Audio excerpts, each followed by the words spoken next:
안녕하세요. 사연에 빠지다의 DJ 민영입니다. 오늘도 두 가지 사연 준비되어 있는데요. 끝까지 들어주실 거죠? 구독과 좋아요 잊지 마시고요. 그럼 오늘의 사연 바로 시작해 볼게요. 안녕하세요. 저는 카페를 운영하고 있는 30대 여성입니다. 고등학생 때부터 카페에서 아르바이트를 할 정도로 커피를 좋아한 저는 바리스타 자격까지 따고는 카페를 열었어요. 동네에서 커피 맛집으로 아름아름 소문이 날 정도랍니다. 남편과 저는 대학 시절 선후배 사이로 만났습니다. 저는 파릇파릇한 새내기였고 남편은 막 군대를 제대하고 민간인이 된 예비역이었어요. 동기들 사이에서 유명한 CC였죠. 남편은 대학을 졸업하고 나서도 취직을 하지 못해 억지 대학원생이 되었지만 저는 졸업하기 전에 이미 도서관에 취직을 했었어요. 주변에서는 남편 같은 똥차를 왜 만나느냐고 헤어지라는 말을 참 많이 하더군요. 조건 좋은 남자들이 얼마나 많은데 남편을 만나고 있느냐고 한숨까지 쉬며 저를 불쌍하게 보는 사람들도 있었죠. 제 자랑을 좀 하자면 저희 학교에서는 저를 모르면 간첩이라는 말이 돌 정도였어요. 제가 과에서 톱을 할 정도로 학업에도 진심이었지만 그 이상으로 외모가 유명했거든요. 고등학교 입학 전까지 발레를 한 덕분이죠. 그러니 주변에서는 저를 말리는 것이 당연하다면 당연했어요. 하지만 여러분도 아시다시피 눈에 콩깍지가 씌어 있는데 그런 소리가 귀에 들어올 리가 있었겠습니까? 사랑에 한창 몸매고 있을 나이였으니 다른 사람들의 충고 따위 귀에 들어오지도 않았죠. 연애를 하는 내내 남편과 좋기만 했던 것은 물론 아니었습니다. 헤어지자는 말이 나올 정도로 무섭게 싸운 적도 있었고 서로의 사고방식을 이해하지 못해서 크게 부딪힌 일도 몇 번 있었습니다. 그중 하나가 바로 옷 입는 스타일 때문이었어요. 남편은 패션에 관심이 많은 것인지 아니면 외모를 밝히는 것인지 만날 때마다 제가 입고 가는 옷에 대해 잔소리가 많았어요. 특히 시험 기간이 심했죠. 시험 기간에는 공부할 것도 많고 도서관에서 밤샘을 하는 날도 있었거든요. 그러다 보니 화장할 시간이 있을 리 없었죠. 저는 모자만 눌러 쓰고 거의 맨 얼굴에 가깝게 다녔는데요. 그럴 때면 남편은 못 볼 걸 본 사람처럼 기겁을 하며 화를 냈습니다. 아무리 밤샘을 해도 그렇지 어떻게 그렇게 돌아다닐 생각을 해? 당장 집에 가서 제대로 챙겨 입고 와. 남들이 보면 뭐라고 하겠어? 내 모습이 어때서요?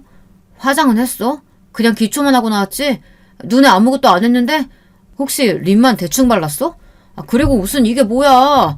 설마 입고 있는 옷이 트레이닝복이야? 오늘 시험이 3개나 돼서 도서관에서 바로 온다고. 그걸로 도서관에 있었단 말이야? 당장 집에 가서 갈아입고 와. 당장. 시험 시작이 코앞인데 집에 가기를 어떻게 가요? 그럼 가서 옷을 사입던가.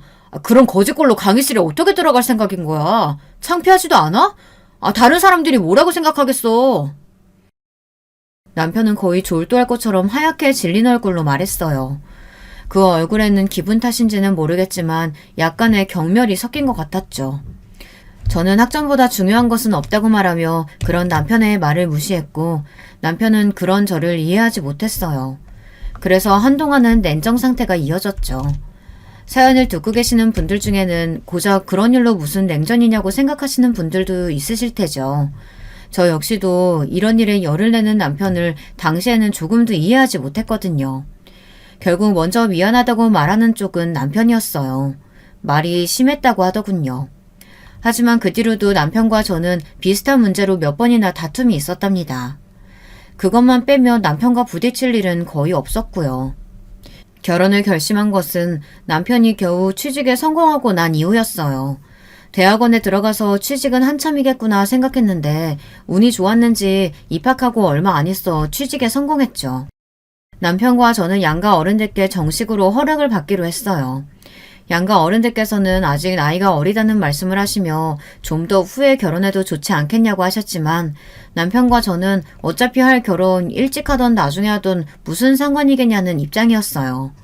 모아둔 돈이 부족하면 부족한 대로 둘이서 잘 살아보겠다고 말이죠. 결국에는 양가 어른들께서 마지못해 결혼을 허락하셨죠. 결혼을 앞두고 남편은 제게 딱 하나만 부탁을 하자고 했어요. 남편이 정색을 하고 이야기를 꺼내기에 저는 시부모님을 모신다고 하려나 아니면 제가 모르는 남편의 은밀한 취미생활이라도 있어서 그걸 존중해달라는 이야기인가. 아주 혼자서 오만 가지 상상을 하며 긴장은 잔뜩 했죠. 그런데 남편의 입에서 나온 말은 제가 예상했던 것과는 180도 다른 것들이었어요. 전혀 상상하지도 못했던 이야기라 처음에 듣고는 방금 뭐라고 했느냐고 다시 물어보기까지 했답니다. 나는 결혼했다고 여자들이 퍼주는 거 딱 질색이야. 화장도 귀찮다고 맨 얼굴을 다닌다거나 불편하다고 트레이닝복만 챙겨 입는 그런 여자는 되지 말아줘. 지금처럼 예쁜 모습으로 있어달라는 말이야. 그게 무슨 소리예요? 집이잖아요. 집이라면 편하게 있어도 괜찮지 않아요? 그런 생각이 나는 싫다는 말이야. 가족이라고 해서 모든 것을 다 오픈할 필요가 있는 건 아니잖아. 막말로 우리는 법적으로 묶인 것이나 다름없는데 적당한 텐션은 필요하지 않겠어? 앞으로 가족이 됐으니까 서로에게 비밀을 만들지 말자고 하는 게 맞는 거 아니에요? 내가 언제 비밀을 만들자고 했어? 나는 당신이 나를 존중하는 의미로 좀 꾸미고 있으란 말이야. 우리 엄마는 한 번도 아버지한테 매너를 보여준 적이 없거든. 연애할 때는 남편이 잔소리하는 것이 어쩔 수 없다고 생각했어요. 그런데 결혼을 앞두고 이런 이야기를 직접적으로 할 것이라고는 상상하지도 못했죠. 남편은 허리가 고무줄로 된 옷은 절대 입지 말아달라는 말은 물론 몸매 관리를 위해서 운동도 필수라고 하더군요. 건강을 위해서라고 이야기한다면 이해라도 할 텐데 몸매 관리를 위해서라고 하니 좀 어이가 없었어요. 제 얼굴에 그런 표정이 드러난 것인지 남편은 그 이후로도 일장연설을 이어갔어요. 사사건건 시어머니와 비교하며 자신은 그렇게 사는 모습이 너무 보기 좋았다고 말이죠. 저희 시어머니께서는 머리끝부터 발끝까지 빈 곳을 찾을 수 없을 정도로 완벽하신 분이셨어요. 집에 불러서 몇 번 가본 적이 있는데 그때마다 드라마에서나 볼 수 있을 정도로 완벽한 모습을 하고 계셨죠. 처음에는 저를 손님으로 생각하셔서 그런가 보다 했는데 남편의 말을 듣고 보니 그게 아니더라고요. 하지만 저는 좀 생각이 달랐어요. 집이라는 곳은 편하게 마음을 놓을 수 있는 공간이어야 한다고 생각했거든요. 그걸로 신혼 초반부터 참 많이 싸웠던 것 같아요. 남편은 화장하지 않은 제 얼굴을 볼 때마다 화를 냈고 저는 집에서만큼은 쉬게 해줄 수 없느냐고 싸웠죠. 서로 조금의 양보도 없었답니다. 하지만 먼저 백기를 든 것은 저였어요. 시어머니까지 나서서 들들 볶는데 이길 장사가 없더라고요. 그 일을 제외하고 남편과의 사이는 좋았습니다. 남편은 일을 집에 가지고 오는 사람도 아니었고 저와 있는 시간이 중요하다고 말해주는 사람이었어요. 그런데 이상하게도 남편은 아이 이야기가 나오면 말을 돌리면서 피하더라고요. 시댁에서는 하루라도 빨리 아이를 가지라고 하시는데 말이죠. 그때마다 남편은 아이를 좋아하지 않는다고 말하며 이렇게 둘이서 행복하게 사는 것도 좋다고 말했고요. 하루는 제사가 있어서 시댁에 갔다가 아이는 언제 가질 계획이냐고 한바탕 잔소리를 듣고 집으로 돌아오는 길이었어요. 저는 남편에게 넌지시 시부모님들도 손주를 자꾸 원하시는데 아이를 갖는 문제에 대해 진지하게 다시 생각해보는 것이 어떻겠느냐고 물었죠. 남편은 정색을 하면서 어른들이 말씀하시면 그냥 한 귀로 듣고 한 귀로 흘리면 그만이라고 하더군요. 하지만 오늘만 하더라도 어머니께서 얼마나 날 붙들고 아이 낳아야 한다고 그것도 아들이어야 한다고 강조하셨는지 몰라요. 당신은 우리 닮은 아이가 궁금하지 않아요?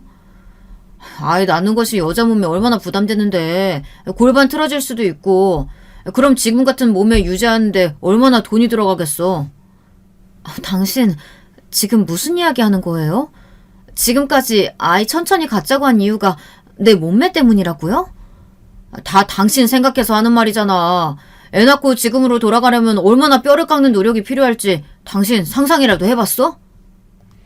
남편의 말에 저는 숨이 턱하고 막히는 것 같았습니다. 어떤 남자가 아이를 낳지 않는 이유로 아내의 몸매를 꼽겠습니까? 저는 남편에게 대꾸할 말을 찾지 못하고 그냥 그대로 대화를 끝내야만 했습니다.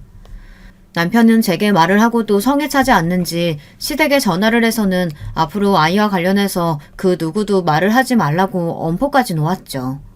우리 둘의 문제인데 왜 어른들이 나서서 배나라 감나라 하는지 이해가 안 된다고 하면서요. 이걸 덕분이라고 해야 할진 모르겠지만 그 이후로 시댁에서는 한 번도 아이에 대해 물어보질 않으셨어요. 그 난리가 있고 나서 무려 5년이라는 시간이 흐르고서야 저는 아이를 가졌습니다. 남편은 당연히 기뻐하기 전에 긴 한숨부터 내쉬었죠. 애시당초 남편의 기뻐하는 모습은 기대조차 하지 않았지만 그래도 다른 집 남편들처럼 축하한다, 사랑한다, 고맙다 이 정도의 말은 할 줄 알았는데 남편은 고작 알겠다라고 하는 것이 전부였답니다. 임신한 내내 저는 입덧에 힘들었어요. 심한 날은 생수 냄새도 비리다는 생각을 할 정도였죠. 아이를 생각해서라도 억지로 먹어야 한다고 이야기를 하셔서 어떻게든 음식을 먹어보려고 했지만 얼마 먹지도 못하고 늘 그만둬야 했어요. 배는 불러오는데 제 팔과 다리는 살이 쏙쏙 빠지고 있었죠. 그나마 산 딸을 2달 정도 남겨두고 나서야 저는 입덧을 그만둘 수 있었답니다. 남편의 반응은 어땠느냐고요? 가히 충격적이었죠. 지금도 당시의 남편을 떠올리면 손이 벌벌 떨리고 숨이 가빠오는 것 같아요. 남편은 제대로 먹지도 못하는 저를 보며 안타까워하기는커녕 아이를 낳고 나서 금방 예전으로 돌아갈 수 있겠다고 좋아하더라고요. 누군가 임신했을 때의 기억이 평생 간다고 하는데 진짜 딱 그 말이 맞는 것 같아요. 제가 입덧으로 힘들어할 때마다 보인 남편의 만족스러운 미소는 잊혀지지가 않았죠. 그렇게 고생해서 저는 쌍둥이를 낳았습니다. 아이들은 평균보다 조금은 작게 태어났지만 그래도 건강하게 무럭무럭 자라났죠. 남편은 아이들을 거추장스럽게 느끼는 것 같았어요. 집에 와서 아이를 안아주는 일도 없었죠. 쌍둥이가 배고프다고 울면 마지못해 어정쩡한 자세로 아이를 안고 달래주었어요. 기적이요? 당연히 한 번도 갈아주지 않았죠. 정말이지 아이들 100일까지 저는 잠도 제대로 못 자고 쌍둥이들을 거진 혼자서 키웠답니다. 그러던 어느 날 남편이 갑자기 제게 할 말이 있다고 하더군요. 육아에 지친 저는 겨우 아이를 재운 상태라 남편과 이야기할 기운이 없었지만 남편은 무척 중요한 일이라고 하며 저를 끌어안쳤죠. 거실은 아이 용품으로 엉망이었어요. 남편은 도대체 집에서 청소도 제대로 안 하고 뭐 하느냐고 짜증을 냈죠. 눈에 불이 확 붙더군요. 남편의 입을 잡아서 비틀어버리고 싶었어요. 이제 애들 100일도 넘었으니 당신도 관리 좀 해야지. 관리요? 무슨 관리요? 아이들 육아하는 것만으로도 벅찬데 무슨 관리요? 당신 나하고 결혼할 때 했던 약속 잊었어? 아이 낳더라도 절대 퍼지지 말고 예전 모습 유지하기로 했잖아. 지금 당신 모습 보라고 완전히 아줌마 다 됐잖아. 아줌마가 어때서요? 아이 둘을 나 혼자서 키운다는 게 얼마나 힘든지 상상이나 해봤어요? 당신은 집에 와서 나 몰라라 하고 앉아만 있잖아요. 아기를 좋아하지 않아서 그렇다는 말을 할 생각이라면 꿈 깨요. 그럼 청소는 할 수 있고 분리수거 좀 내다버릴 수 있잖아요. 당신은 육아에 조금도 동참하지 않으면서 나더러 이 상황에서 관리를 하라고요? 여보, 그거 다 핑계야. 아이들 잘 때 다 할 수 있는 일들인데 그저 당신 몸 편하겠다고 나 몰라라 하는 거잖아. 핑계? 그럼 당신이 어디 해봐요. 나 없이 아이 둘 케어해보라고요. 얼마나 힘든지. 저는 남편의 몰상식한 말에 더 이상 참지 못하고 소리를 질렀어요. 남편은 그런 저를 이상하다는 듯이 바라보고는 고개를 절레절레 흔들었죠. 그러고는 한다는 말이 집안일을 도와줄 가정부를 불러주겠다고 하더군요. 수입이 얼마나 된다고 가정부를 고용할 생각이냐고 따져 물었지만 남편은 시부모님의 도움을 받으면 된다고 너무 당연하다는 듯 말했어요. 엄마한테 말해서 가정부 고용할 테니까 당신 더 이상 핑계 없는 거다. 알겠지? 당신 이 상황에서까지 가족을 위해서 내가 뭘 하겠다는 건 없군요. 나는 할 만큼 하고 있잖아. 여기서 내가 뭘 더 하라는 거야. 다른 여자들도 다들 그렇게 하면서 애 키워. 긴 말 필요 없고 앞으로 내가 운동 끊어뒀으니까 가서 운동하고 가정부 오면 식단도 내가 말해줄 테니까 챙겨. 저는 남편의 징글징글한 모습을 보며 이혼을 생각하게 됐습니다. 이런 사람이 아빠라면 분명 우리 쌍둥이들도 불행할 것이라고 말이죠. 하지만 생각을 행동으로 옮기는 것이 쉽지는 않았어요. 다음날부터 시댁에서 구해주신 가정부 아주머니께서 오셨고 운이 좋은 것인지 꼼꼼하게 집안일은 물론 아이들 케어까지 완벽하게 채워주셨죠. 물어보니 아주머니께서도 쌍둥이를 키우셨다고 하더라고요. 독박 육아에서 벗어나자 숨이 쉬어지는 기분이었어요. 남편이 끊어준 운동도 처음에는 남편이 전화로 닥달을 해서 갔었는데 가서 한바탕 땀을 빼고 나니 개운한 마음이 들어 나중에는 즐거운 마음으로 갔습니다. 남편은 당연히 아이 문제에 대해서는 전적으로 저에게 맡겼어요. 저는 복직하면서 아이들을 도서관 옆에 어린이집에 맡겼고 출퇴근을 함께 했죠. 남편과 대화하는 시간도 점점 줄어들기 시작한 것도 이때부터라고 생각해요. 남편도 일이 바쁜지 툭 하면 야근이었죠. 저희 집 식탁이 네 식구로 채워지는 일은 일주일에 손꼽을 정도였답니다. 하루는 쌍둥이들을 양옆에 앉혀두고 이유식을 먹이느라 정신이 없는데 남편이 한마디 하더군요. 당신 요즘 운동은 나가는 거야? 아침에 수영 나가는데 왜요? 아니, 수영 말고 필라테스 같은 운동은 어때? 갑자기 필라테스라니 뜬금없이 무슨 소리예요?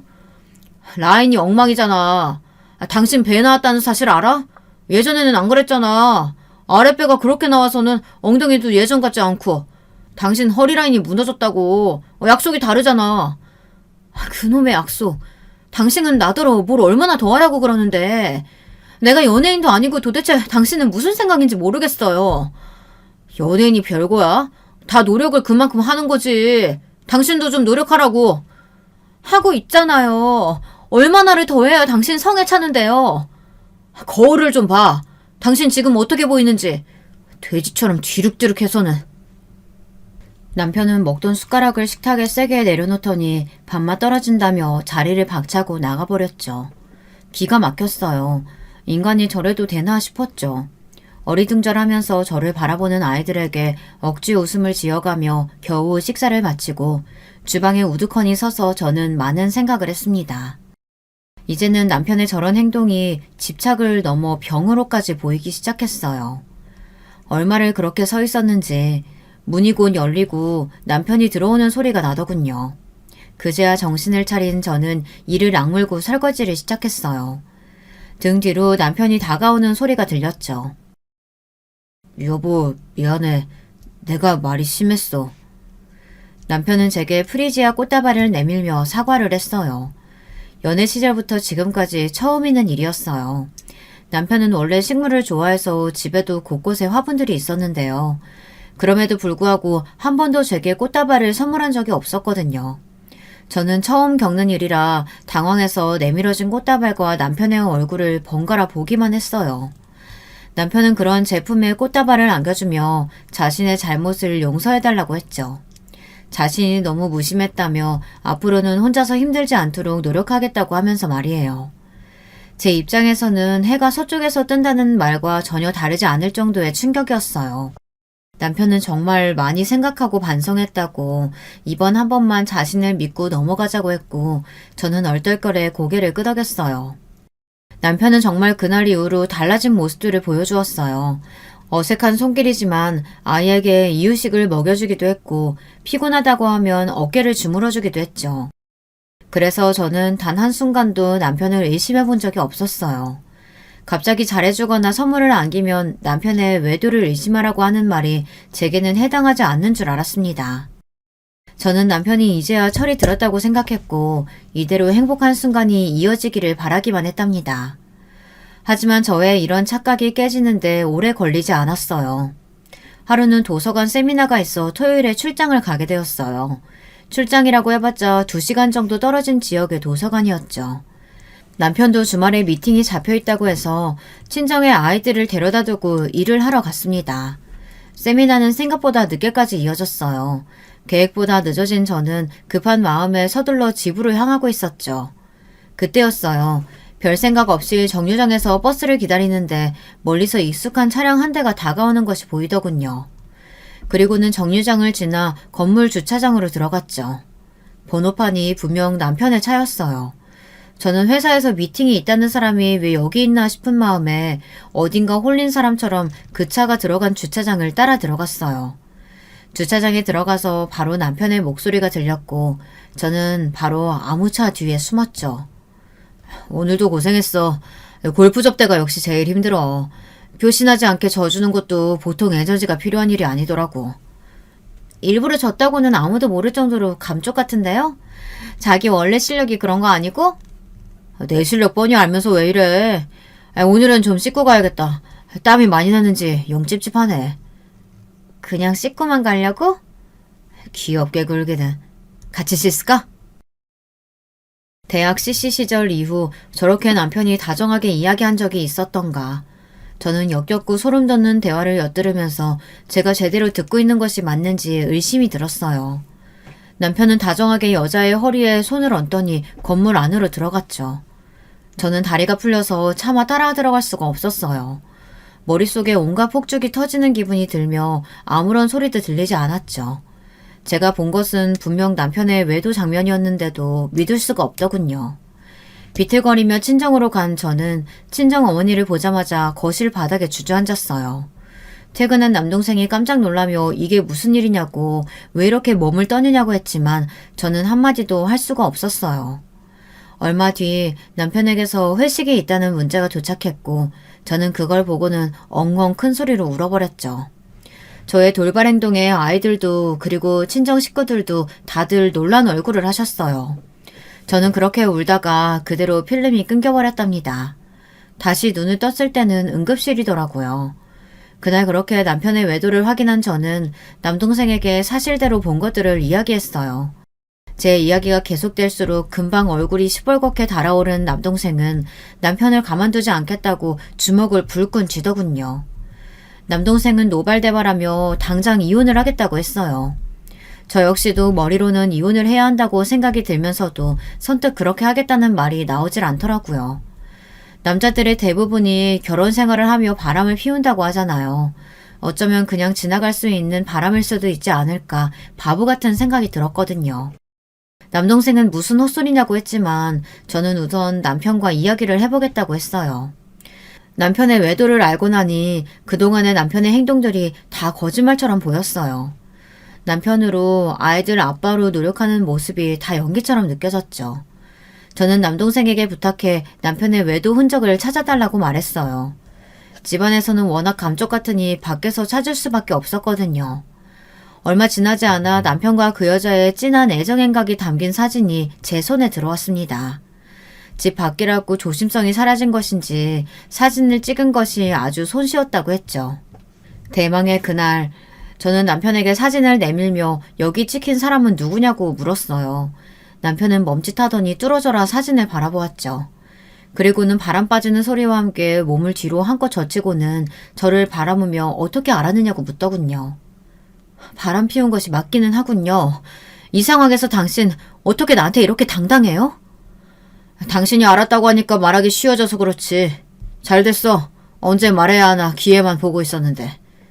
뭐라고요? 당신 지금 아이들이나 나한테 미안하다는 생각 전혀 안 들어요? 내가 뭘 미안해야 한다는 소리야?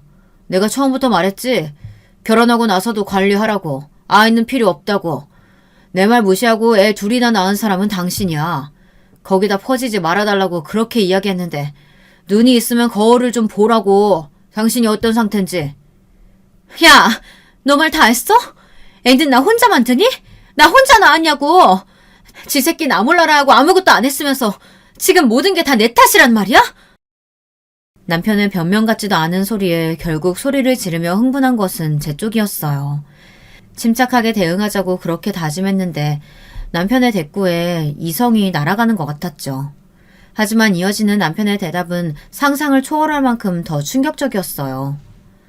물론 외도를 했다는 사실만 보면 내 잘못이 맞겠지. 그런데 당신이 날 밖에서 다른 여자 만나게 만들었다니까? 사진을 봐. 당신보다 나이는 1살 더 많은데 자기 관리가 얼마나 확실한가?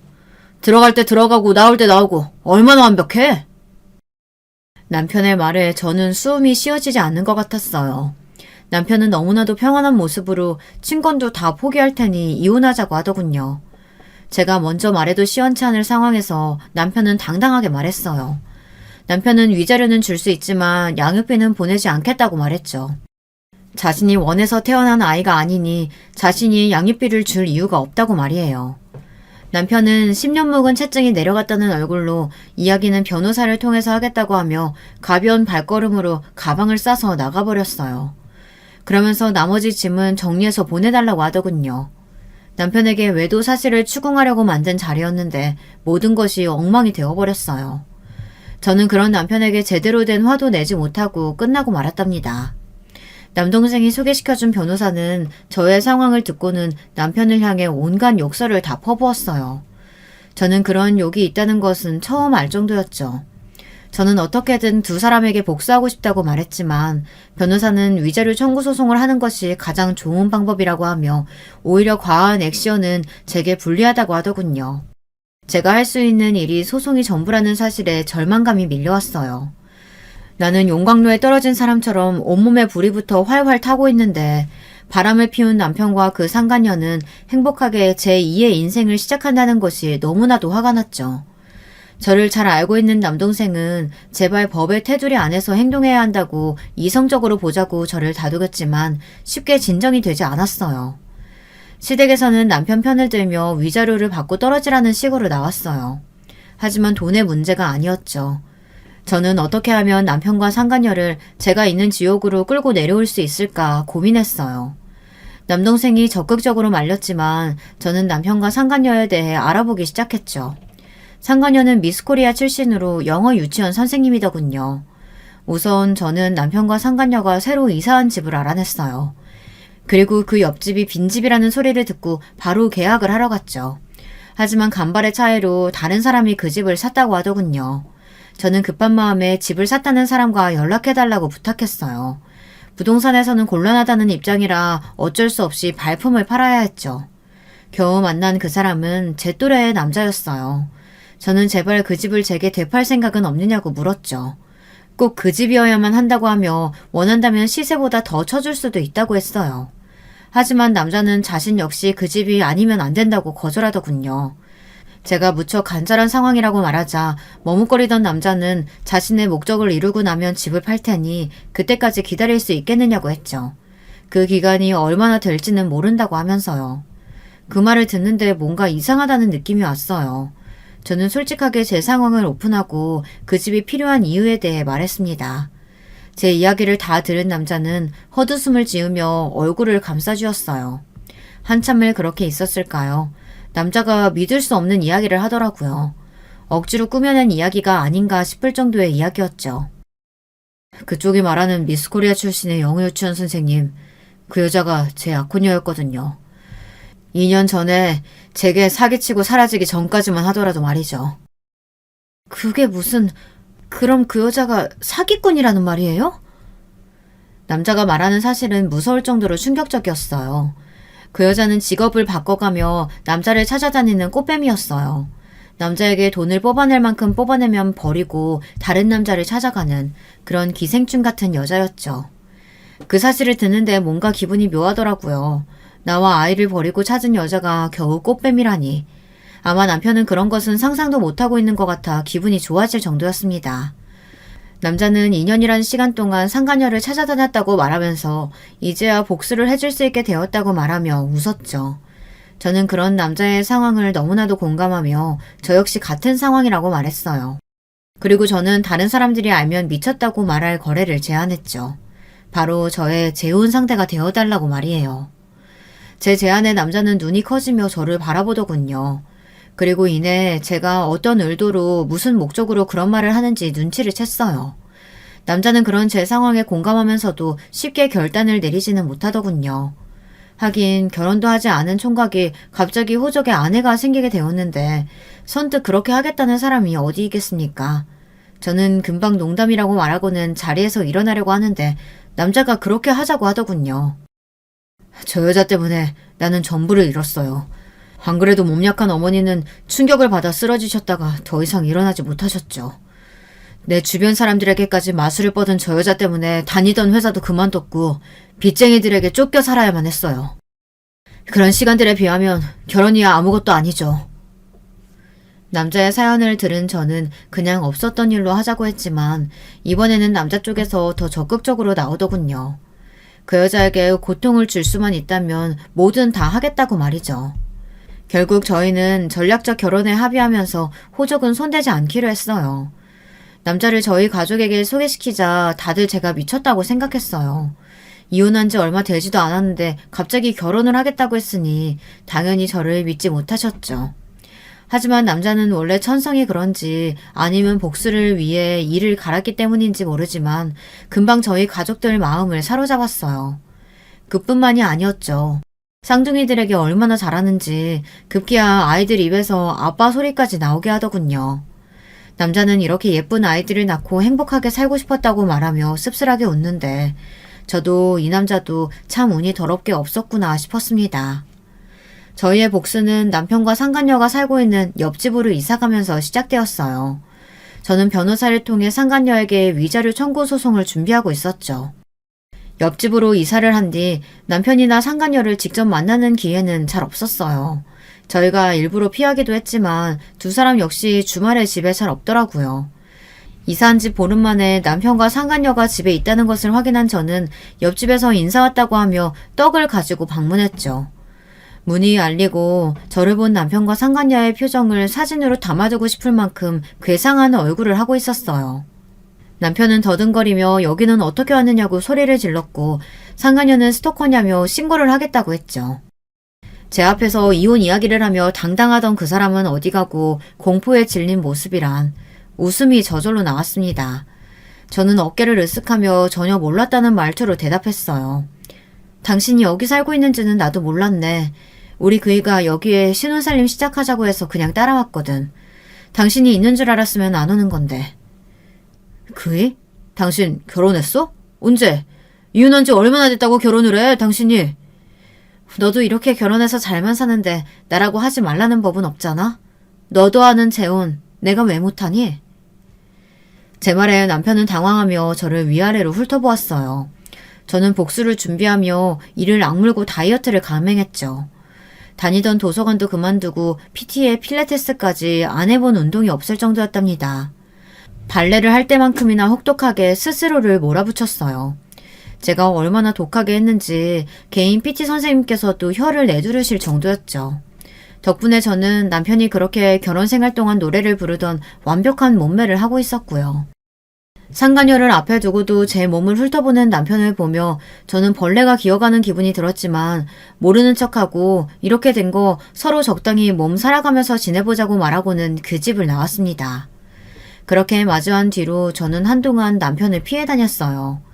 재혼한 남자도 상간녀와는 아직 마주할 단계가 아니라 조심했죠. 저는 남편이 건물 지하의 수영장과 헬스장을 이용한다는 것을 알아내고는 그 시간에 맞춰 운동을 갔어요. 남편은 저를 보자마자 인상을 쓰며 고개를 돌리더군요. 하지만 그것도 얼마 못 가서 제가 움직일 때마다 제 뒤를 뚫어져라 보더군요. 계획대로 흘러가고는 있었지만 기분이 더러운 것은 어쩔 수 없었어요. 운동을 마치고 나오자 남편이 기다렸다는 듯이 제게 말을 걸더라고요. 아이들은 어쩌고 지금 이렇게 다니는 거야? 처가에 두고 재혼했어? 왜? 그 남자가 애들까지는 안 된다디? 애들? 당신 입에서 애들이 나오다니. 당신이 아빠라는 자각은 있나 봐. 우리 그이는 당신이랑 본질적으로 다른 사람이니까 헛소리 집어치워. 어디다 비교를 해? 그럼 애들은? 내가 애들 소리 들은 적이 없는데 애들은 어디 갔냐고. 너는 엄마라는 인간이 애들은 나 몰라라 하고 이렇게 남자에 미쳐도 되는 거야? 내가 너니? 우리 집에서 애들 소리가 나든 말든 무슨 상관인데. 뭐야, 너 뜯고 있었어? 너 이러는 거 그 여자는 알고 있니? 남편은 제 말에 꿀먹은 벙어리처럼 입을 다물었죠. 그때였어요. 때마침 아이들이 큰 소리로 엄마를 부르더라고요.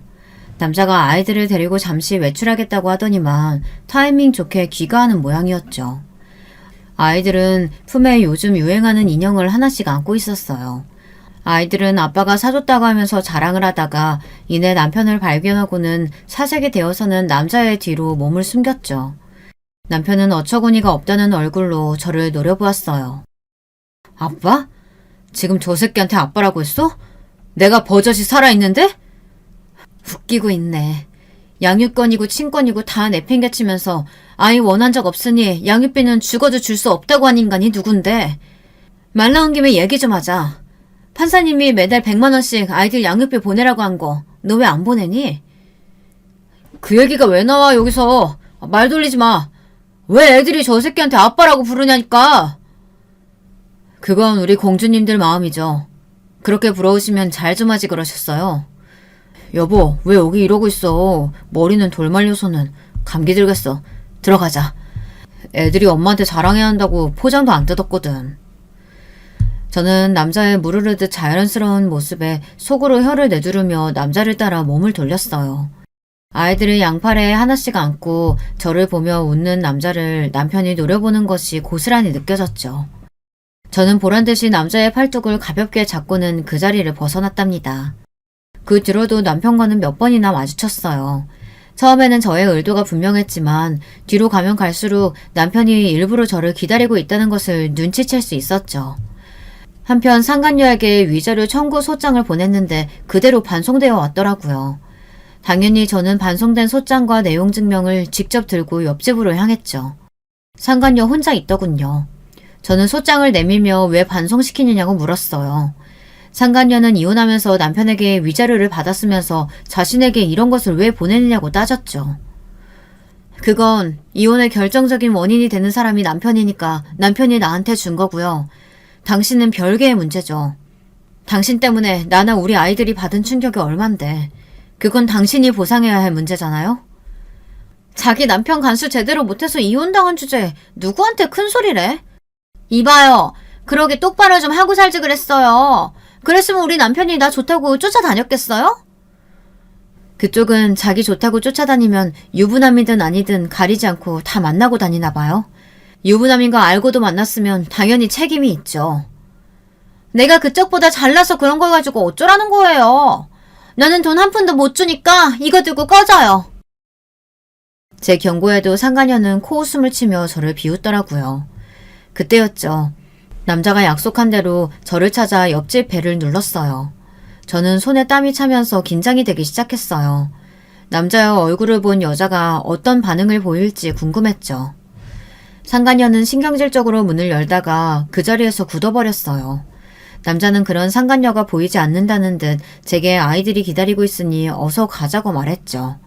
상간녀는 벌벌 몸을 떨면서 어떻게 이런 일이 있을 수 있느냐고 중얼거렸지만 저는 못 들은 척하며 우리 가족끼리 캠핑을 가기로 했다고 하며 소장 잘 읽어보라고 말하고는 집을 나왔답니다. 남자는 겉으로는 태연한 척했지만 운전대를 잡은 손이 끊임없이 떨리고 있었어요. 그리고는 당장에 달려들어 머리채를 잡아뜯고 싶은 심정이었지만 참았다고 하더군요. 그러면서 저렇게 겁에 질린 얼굴을 보니 제 제안을 받아들이길 잘했다는 생각이 들었다고 했죠. 저는 그런 남자에게 이제 시작이라고 하면서 피가 마르는 기분이 어떤 건지 생생하게 느낄 수 있게 하자고 결의를 불태웠죠. 우리는 더 이상 남편과 상간녀를 피하지 않았어요. 오히려 다정한 분위기를 풍기며 다녔죠. 그렇게 당당하던 상간녀는 저와 남자가 보이면 숨기 바빴습니다. 남편이 우리 부부에게 말이라도 건다 싶으면 히스테리를 부리며 빨리 가자고 짜증을 냈고요. 남자는 상간녀에게 혼인을 빙자해 사기쳤다며 가져간 돈은 물론 정신적인 피해 보상을 원한다고 했어요. 상간녀는 거의 발작 수준으로 난동을 피웠어요.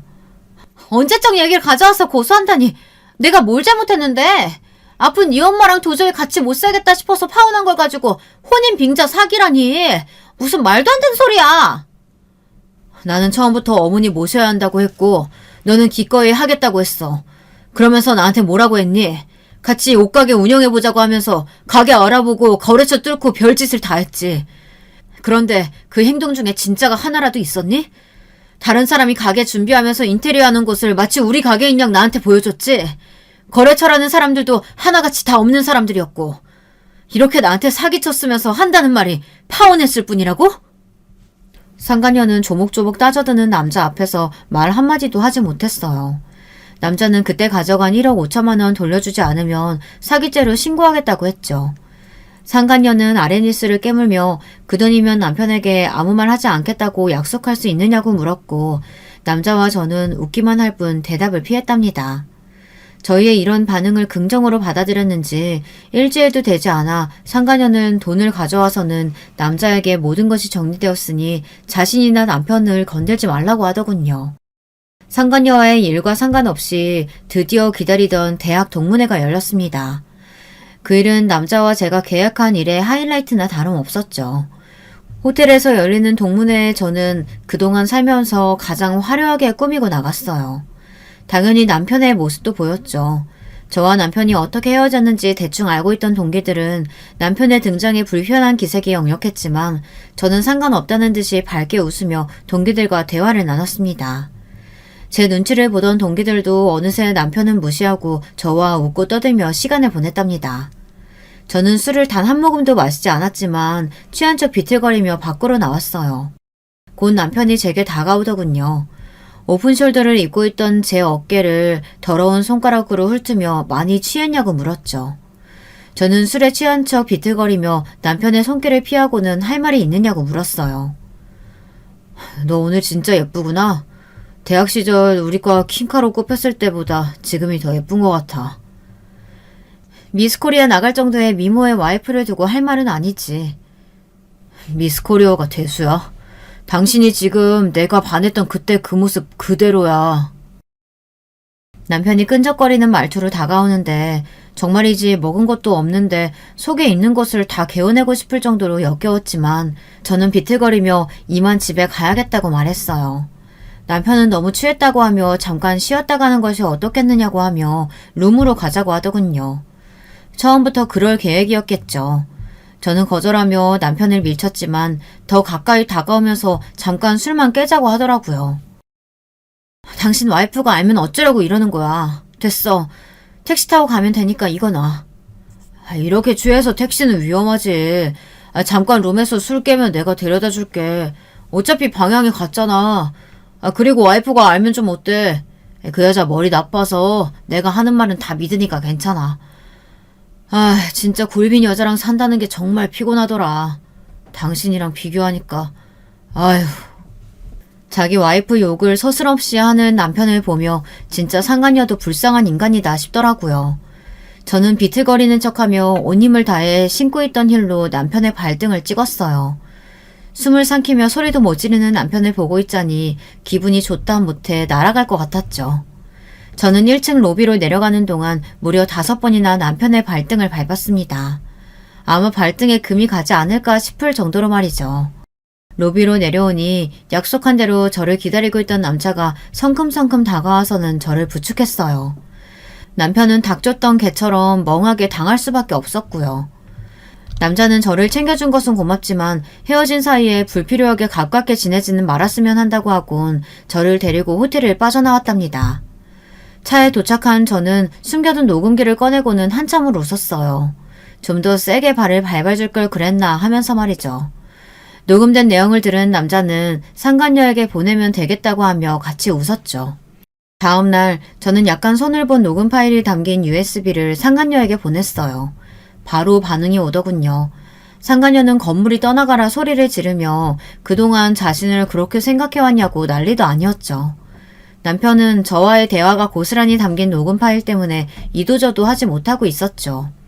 상간녀는 위자료 각오하라고 하며 당장이라도 이혼할 것처럼 굴었습니다. 저와 남자는 이때를 놓치지 않고 이번에는 남편에게 내용 증명을 보냈어요. 상간녀가 남자의 돈을 갚기는 했지만 그건 어디까지나 원금이었잖아요. 위자료도 같이 청구했는데 위자료는 쏙 빼고 사귄 친 돈만 갚았으니 남은 돈도 당연히 받아낼 생각이었죠. 물론 수신자는 상간녀였지만 우리의 목적은 남편이 상간녀의 과거를 아는 것이었거든요. 상간녀와 남편의 입장이 단숨에 역전되었죠. 남편은 꽃뱀이라고 상간녀를 몰아갔고 상간녀는 누가 누구에게 손가락질이냐며 맞서 싸우기 시작했어요. 두 사람이 어찌나 큰 소리로 싸우는지 건물에서는 상간녀와 남편에 대해 모르는 사람이 없었답니다. 남자는 이쯤에서 이사를 가는 것이 좋겠다고 했어요. 더 가까이에서 구경하고 싶은 마음은 굴뚝 같았지만 여기 더 있다가는 우리가 오히려 꼬투리를 잡힐 수도 있었거든요. 이사를 가면서 저와 남자는 처음 이야기한 대로 각자의 길을 가자고 이야기했죠. 남자는 돌아가신 어머니께서 사셨던 집을 수리해 농사를 짓고 살겠다고 말했어요. 저는 친정으로 돌아가는 대신 작은 아파트를 얻었고요. 제 복수는 여기가 끝이 아니었거든요. 저는 상간녀가 일하는 직장으로 찾아가 위자료 소장을 내밀었어요. 남편과 사이가 틀어지면서 스트레스를 많이 받았는지 얼굴이 홀쭉해졌더라고요. 저를 본 상간녀는 이 모든 것이 저와 남자의 계획이었냐고 물었어요. 저는 무슨 이야기를 하는지 전혀 모르겠다는 얼굴로 바라보았죠. 다 꾸민 일이지? 피 말려 죽일 생각으로 말이야. 내가 가만히 있을 것 같아? 당장 싹 다 깜빵에 쳐넣을 거야. 알겠어? 해봐. 내가 뭘 잘못했는데? 재혼이 문제야? 아니면 동문회에 나간 거? 너한테 위자료 청구한 게 잘못인가? 내가 뭘 잘못했는데? 제 말에 상간녀는 입만 벙긋거릴 뿐이었죠. 그도 그럴 것이 저는 법을 어긴 것이 없었거든요. 저는 원장을 포함한 다른 선생님들이 보는 앞에서 큰 소리로 말했어요. 그러게 내 남편이랑 바람났으면 위자료를 제대로 줬어야지. 나 몰라라 하고 질질 끄니까 내가 여기까지 오잖아. 너 지금 여기가 어디라고? 우리 아이들이랑 내 정신적 피해 보상 끝까지 받아낼 테니까 도마칠 생각은 그만두는 게 좋을 거야. 알겠어? 저는 상간녀 보란듯이 어깨를 펴고는 그 자리를 벗어났어요. 그뿐만이 아니었죠. 저는 남편의 회사로도 찾아갔어요. 양육비를 달라고 할 생각이었죠. 그런데 이미 지방으로 자천되어서 회사에 있지도 않더라고요. 나중에 들었는데 그 남자가 남편 회사 게시판에 글을 올리는 바람에 소문이 났더라고요. 저는 아쉬움에 입맛을 다시며 남편의 회사를 나올 수밖에 없었습니다. 대신 저는 양육비를 내놓으라고 남편에게 정기적으로 내용 증명을 보내고 있답니다. 저의 복수는 그것으로 정리되었습니다. 만족스럽지는 않지만 더 이상 이 일을 끌고 가는 것이 어리석은 생각이 들어 그만뒀어요. 여러분들 생각은 어떠세요? 제가 너무 심한 것 같으세요? 여러분들 생각이 궁금하네요. 마지막으로 저와 함께 복수를 함께 해준 그 남자. 지금 저는 그 남자와 진지하게 만남을 이어가고 있습니다. 같이 겪은 일이 있어서 그런지 정이 좀 들더라고요. 아이들도 잘 따라고요. 진짜 부부가 될지는 잘 모르겠습니다. 둘 사이가 어떻게 될지는 앞으로 시간이 해결해주지 않을까요?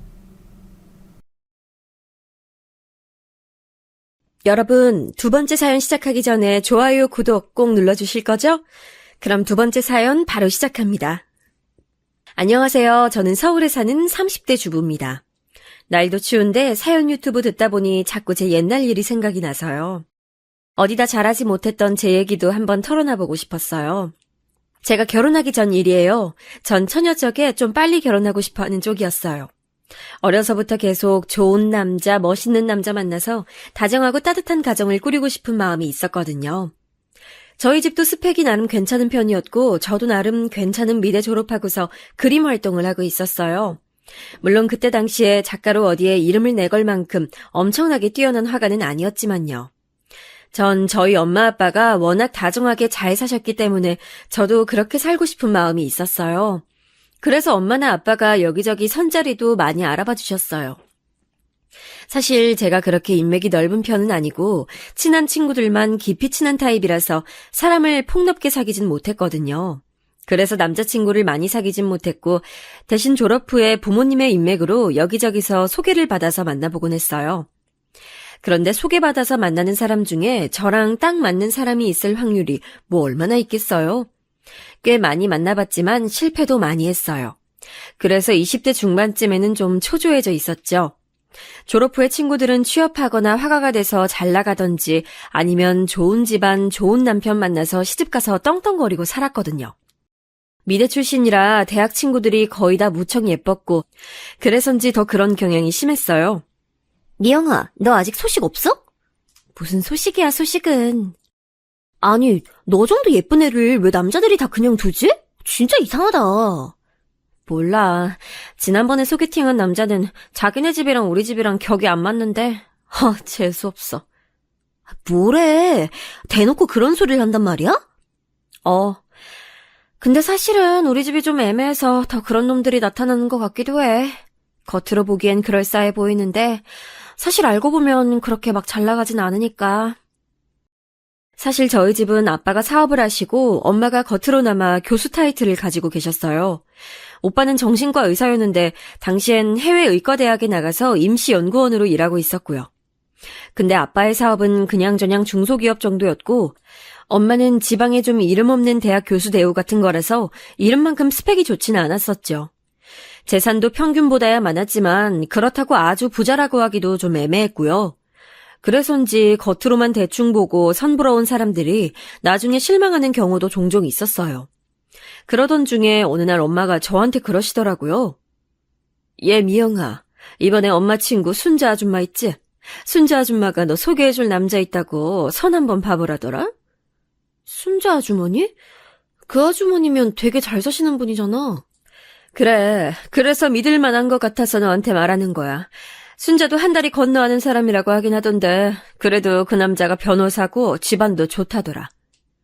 와, 진짜? 아니, 근데 스펙만 좋으면 안 되는데. 성격도 좋고 다정한 사람이어야 되는데. 아유, 얘, 그거야 만나봐야 아는 거지. 그러다가 막 외모 엄청 깨는 거 아니야? 그렇게 스펙 좋은 사람이 왜 자기가 안 만나고. 그거야 우리가 어찌 알겠니. 한번 만나보기나 해봐. 그래서 저는 선자리를 나가게 됐어요.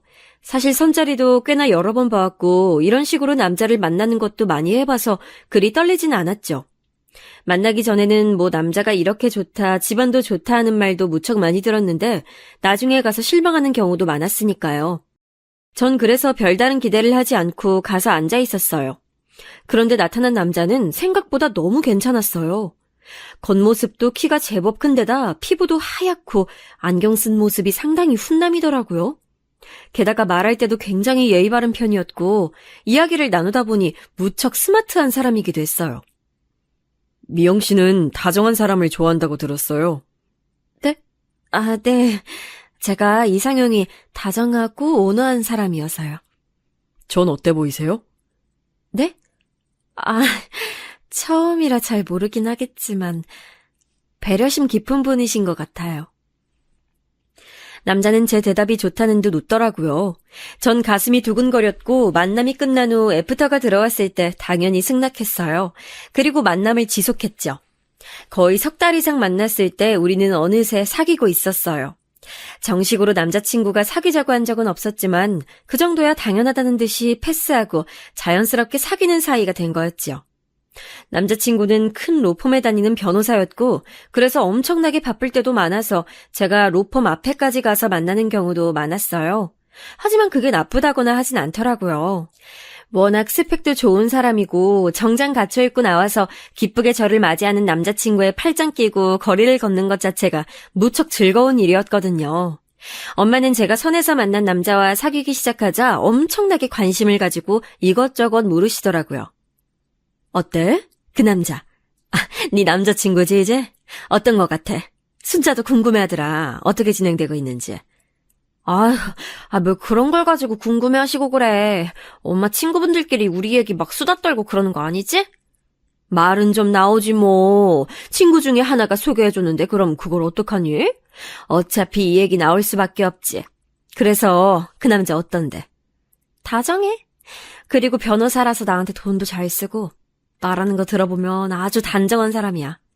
나중에 혹시 결혼하면 내가 너무 게으르고 해퍼서 문제되는 거 아닐까 싶을 정도로 그래. 얘는 남편이 좀 딱 부러지는 스타일이면 마누라는 부드러워도 괜찮아. 둘 다 딱 부러지면 그게 오히려 문제되기도 한다 너. 그런가? 그래. 너랑 너 남자친구랑 참 잘 맞나 보다. 결혼해도 잘 살겠네. 엄마가 너무 신나서 말씀을 하셔서 저는 좀 어이가 없어서 피식 웃었어요. 기르는 강아지를 품에 안고서 엄마한테 타박을 하듯이 말했었죠. 사귄 지 석 달밖에 안 됐는데 무슨 결혼이야 엄마. 너무 앞서가지 마. 무슨 소리야. 지금 순자가 니네 결혼 언제 하냐고 하던데. 순자 아주머니가? 저는 조금 놀라서 엄마를 봤어요. 아니 사귄 지 석 달인데 벌써 중매해준 분이 결혼을 물어보시다니 좀 이른 것 같았거든요. 그래. 왜 네 남자친구 순자가 한 다리 건너 아는 사람이라고 했잖아. 고향에서 순자가 건너 아는 사람이었는데 그 사람이 네 남자친구 집안을 잘 아는데 그 집안에서 빨리 결혼하라고 그렇게 성화래. 남자는 빨리 결혼해야 안정되는 거라고. 아, 그렇구나. 하긴 부모님들이 결혼하라 말씀하신다고 지난번에 스치듯이 얘기하긴 했어. 아이고 얘 그게 네 남친이 의종 떠본 거겠지. 대놓고 말하기엔 아직 너무 이르니까 말이야. 그런가? 저는 고개를 갸우뚱했어요.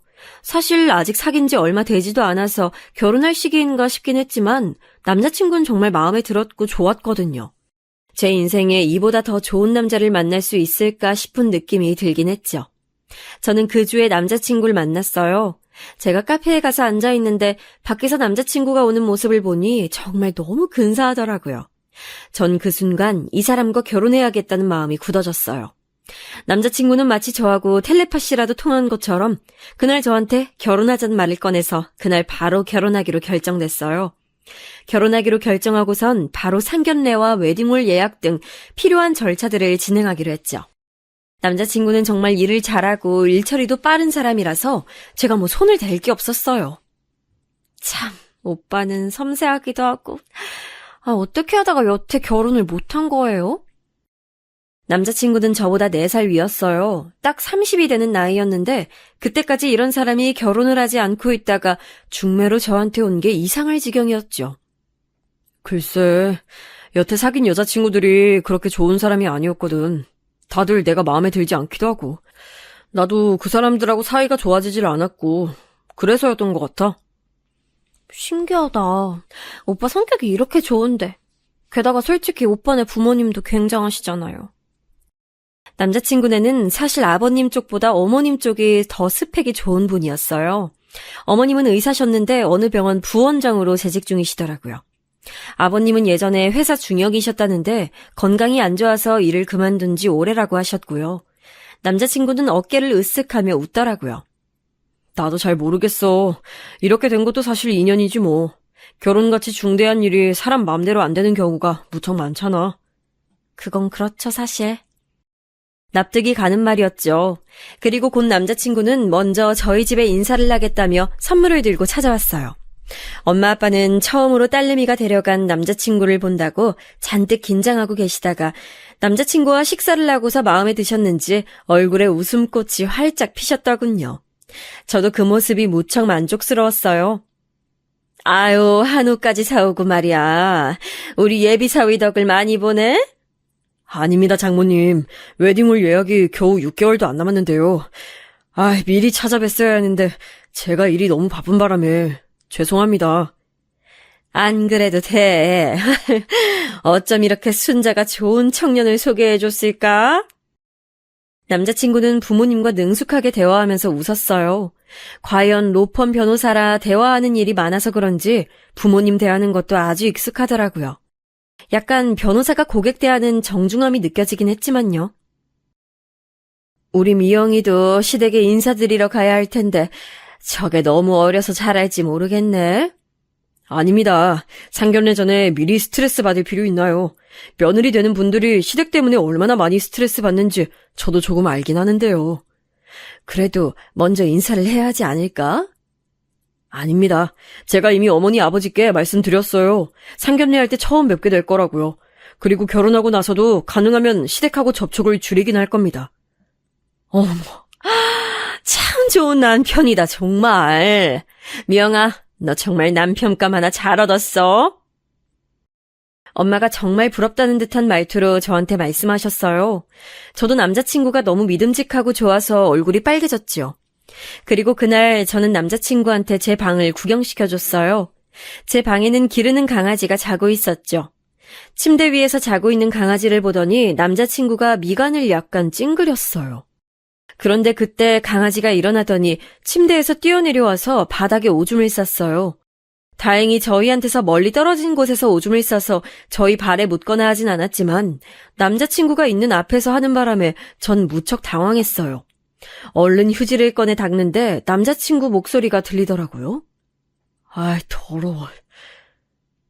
옆눈으로 흘끗 보는데 남자친구 발이 마치 강아지를 찰 것처럼 살짝 들렸다가 꾹 참는 것처럼 내려지더군요. 남자친구는 싸늘한 목소리로 말했어요. 나이 많아서 너무 아프면 그냥 안락사 시키는 게 어때? 아니, 그렇게 쉽게 그럴 수는... 죽는 게 저 개한테도 나을 거야. 그래도 그럴 순 없어요. 저는 좀 충격을 받았어요. 평소 무척 다정하고 온화하던 남자친구 목소리가 아니었거든요. 나 걔를 싫어하는데 결혼할 때 데리고 올 거 아니지? 그건 아니에요. 엄마 아빠가 무척 예뻐하셔서. 그나마 다행이네. 남자친구는 얼굴을 잔뜩 찡그리고 있었어요. 그는 제가 쳐다보고 있다는 걸 깨닫곤 표정을 펴더라고요. 나 어릴 때 걔한테 물린 적 있어서 걔를 싫어하거든. 남자친구는 저한테 마치 변명하듯이 말했어요. 저는 그냥 그런가 보다 하고 고개를 끄덕였어요. 그런데 묘하게 걔를 죽이라고 말하던 그 어투가 기억에 남더라고요. 별것 아니라면 별것 아닐 수 있는 일이었는데 말이죠. 그리고 그 후 상견례 날이 다가왔어요. 상견례는 조용한 한정식 룸을 예약했는데 남자친구가 예약한 곳이라서 호화롭기도 하고 음식도 깔끔하게 잘 나왔어요. 여기저기 미술품 액자가 걸려 있어서 마치 갤러리 같은 느낌이 들 정도로 널찍하고 좋은 곳이었죠. 그날은 예비 시부모님을 처음 뵙는 날이기도 했어요. 저는 부모님을 모시고 살짝 먼저 가서 앉아 있었는데 긴장이 돼서 물을 조금씩 마시면서 입을 축였어요. 문이 열리고 예비 시부모님이 들어오시더라고요. 우아한 인상의 중년 여성과 그 뒤에 따라 들어오는 남자친구를 닮은 남성분. 딱 봐도 남자친구의 부모님이라고 알 수 있을 법한 분들이었어요.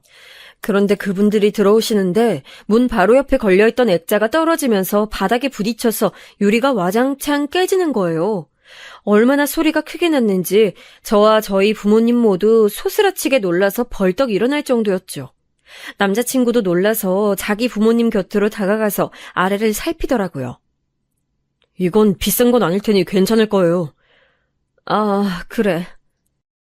이상하게 남자친구는 자기 부모님한테 안 다치셨냐고를 안 물어보더라고요. 그저 아래에 떨어진 액자만 발로 툭툭 건드리면서 깨진 유리를 밟았죠. 어머님 괜찮으신 거죠? 전 그냥 있을 수가 없어서 머뭇거리면서 여쭤봤어요. 예비 시어머니는 저를 보시더니 부드럽게 웃으시면서 괜찮다고 걱정 말라고 하셨어요. 상냥하네요. 괜찮냐고 물어봐주기도 하고. 당연하죠, 어머님. 액자야 떨어진 건 어쩔 수 없고 다치지 않는 게 제일 중요하잖아요. 시어머니는 미소를 지으셨지만 어딘가 피곤해 보였어요. 뒤에 서 있던 예비 시아버지는 자기 아내가 다쳤는지 말았는지도 관심을 안 가지고 있더라고요. 인상은 무척 좋고 오히려 남자친구보다도 잘생긴 분이었는데 예비 시어머니하고 묘하게 겉도는 느낌이었어요. 아, 그때 혹시 두 분 사이가 안 좋으신가 하는 생각이 들더라고요.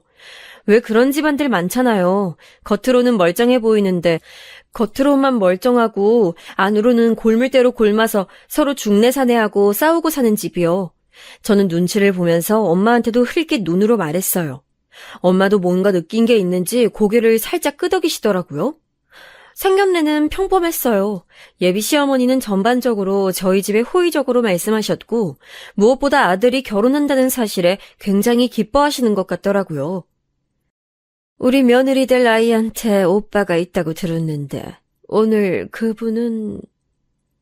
아, 그 애는 정신과 의사인데 지금 해외 대학에 임시로 나가 있어요. 아마 올해 내로 들어오긴 할 텐데 결혼식에 맞출 수 있을지는 잘 모르겠네요.